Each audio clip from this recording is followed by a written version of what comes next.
Assalamualaikum warahmatullahi wabarakatuh. Perkenalkan, nama saya Adli Hermanta.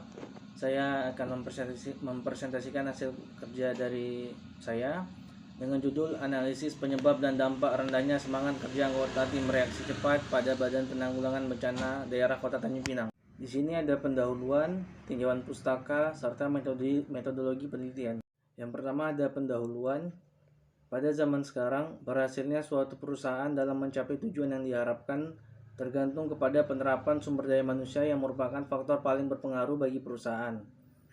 Organisasi memerlukan sistem yang dapat mendorong kinerja dalam organisasi tersebut, yaitu semangat karyawan yang sangat tinggi.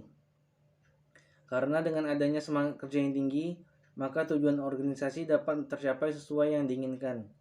Seorang pekerja atau karyawan perlu diperlakukan dengan baik, memandang mereka manusia yang mempunyai kebutuhan yang harus mereka penuhi untuk kelangsungan hidupnya sehari-hari.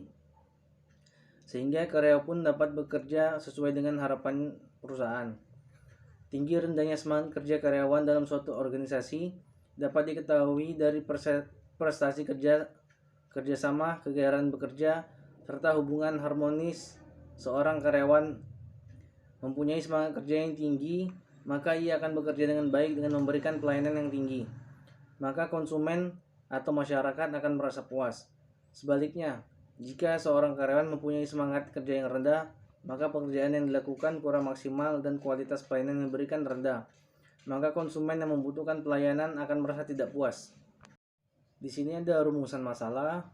Yang pertama itu bagaimana dampak dari rendahnya semangat kerja anggota tim reaksi cepat Badan Penanggulangan Bencana Daerah Kota Tanjung Pinang. Kemudian, apa saja penyebab rendahnya semangat kerja anggota tim reaksi cepat pada Badan Penanggulangan Bencana Daerah Kota Tanjung Pinang? Untuk tujuan penelitiannya, yang pertama untuk mengetahui apa saja penyebab rendahnya semangat kerja anggota tim reaksi cepat. Yang kedua, bagaimana dampak dari rendahnya semangat kerja anggota tim reaksi cepat pada Badan Penanggulangan Bencana Kota Tanjung Pinang. Tinjauan pustaka. Tinjauan teori ini mencakup kinerja, efektivitas, sumber daya manusia, serta lingkungan. Kerangka pemikiran tim reaksi cepat. Di sini ada rendahnya semangat kerja, penyebab, serta dampaknya. Untuk rendahnya semangat kerja, yang pertama, kurangnya alat pendukung seperti kurangnya peralatan dan kurangnya kesiapan armada yang sering terkendala. Yang kedua, kolaborasi tim yang kurang efektif. Ketiga, kurangnya kepedulian dan perhatian pimpinan atau organisasi terhadap karyawan. Keempat, serta gaji yang kurang dan juga insentif yang tidak tahu kapan dicairkan.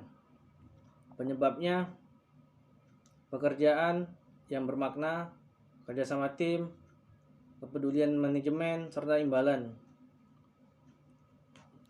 Metodologi penelitian. Ada jenis penelitian, jenis data, teknik pengumpulan data, populasi dan sampel, teknik pengolahan data, dan teknik analisis data. Untuk jenis penelitian, metodologi penelitian pada dasarnya merupakan cara ilmiah mendapatkan data dengan tujuan dan kegunaan tertentu. Metodologi penelitian adalah hal yang sangat penting karena kesalahan dan memilih metode yang digunakan untuk mempengaruhi berhasil atau tidaknya suatu penelitian.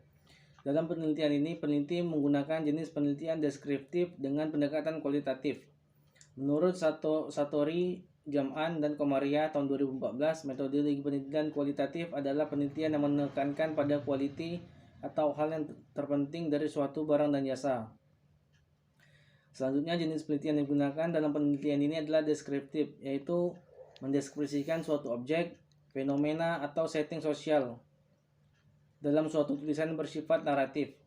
Artinya data, fakta yang dihimpun berbentuk kata ataupun gambar mendeskripsikan sesuatu berarti menggambarkan apa, mengapa, dan bagaimana suatu kejadian terjadi.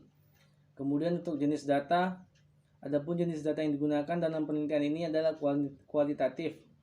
Menurut Sujarweni tahun 2015, data kualitatif adalah data yang berbentuk kata-kata bukan angka, yang diperoleh melalui berbagai teknik pengumpulan data yang natural setting atau kondisi data yang alami. Sumber data primer dan teknik pengumpulan data lebih banyak pada observasi berperan serta wawancara mendalam. Sumber data dari penelitian ini adalah data primer dan data sekunder. Menurut Sujarweni 2015, Data primer adalah data yang diperoleh dari responden melalui kuesioner, kelompok fokus, dan panel, atau juga data hasil wawancara penelitian dengan narasumber. Data yang peneliti peroleh langsung dari anggota tim reaksi cepat melalui observasi atau pengamatan dan wawancara dengan pedoman daftar pertanyaan yang telah dipersiapkan peneliti.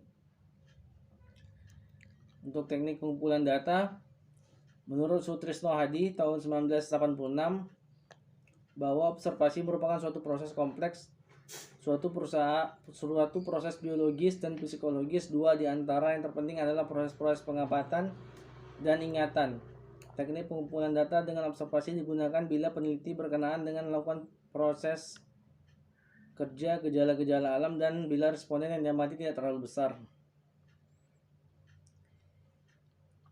Observasi ini peneliti terlibat dalam kegiatan sehari-hari yang sedang diamati oleh atau yang digunakan sebagai sumber data penelitian. Sambil melakukan penelitian, peneliti ikut melakukan apa yang dikerjakan oleh sumber data dan ikut merasakan suka dukanya.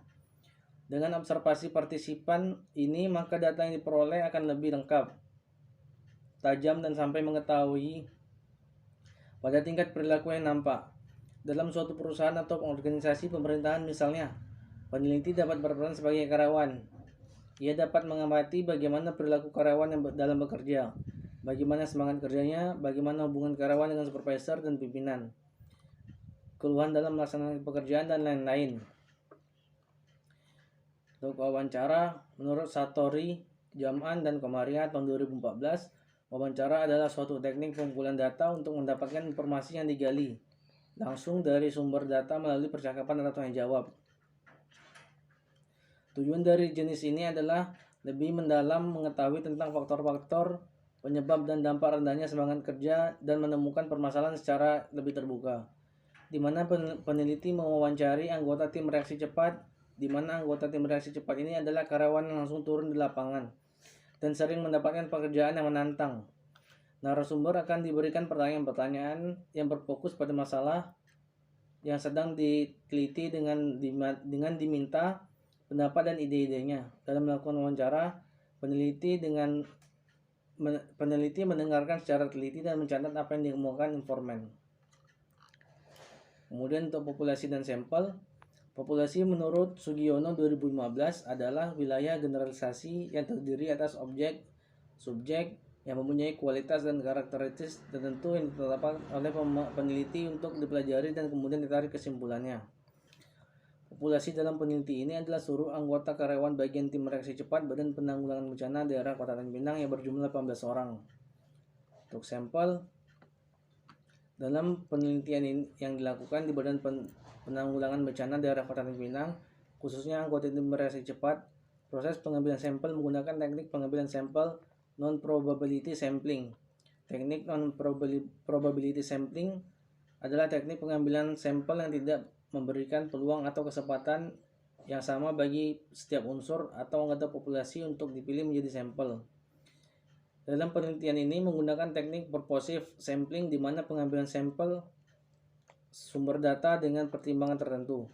Pertimbangan ini misalnya orang yang dianggap paling tahu tentang apa yang kita harapkan dalam pengambilan sampling di Badan Penanggulangan Bencana Daerah Kota Tanjung Pinang, khususnya pada anggota tim reaksi cepat yang menjadi sumber data adalah Korlap atau koordinator lapangan. Anggota tim reaksi cepat dari masing-masing regu. Hal ini karena yang bersangkutan dianggap yang sangat memahami tentang kondisi di lapangan dan tinggi rendahnya semangat anggota tim reaksi cepat dalam melakukan pekerjaan. Dengan demikian ada 5 orang yang menjadi sampel pada penelitian ini. Untuk teknik pengolahan data, dalam penelitian ini analisis data kualitatif yang digunakan dalam penelitian ini adalah model interaktif dan dilakukan berlangsung secara terus-menerus sampai jenuh. Model analisis disebut model interaktif. Model interaktif terdiri dari 3, yaitu data reduktif, data display, dan constraint drawing. Teknik analisis data itu ada uji keabsahan data. Dalam pengujian keabsahan data, metode penelitian kualitatif menggunakan istilah yang berbeda dengan metode penelitian kuantitatif. Menurut Sugiono tahun 2017, penelitian kualitatif meliputi uji kredibilitas uji transferabilitas, serta uji dependabilitas dan uji konfirmabilitas. Kemudian ada mungkin itu saja dari saya. Apabila ada kurang, mohon maaf. Terima kasih. Assalamualaikum warahmatullahi wabarakatuh.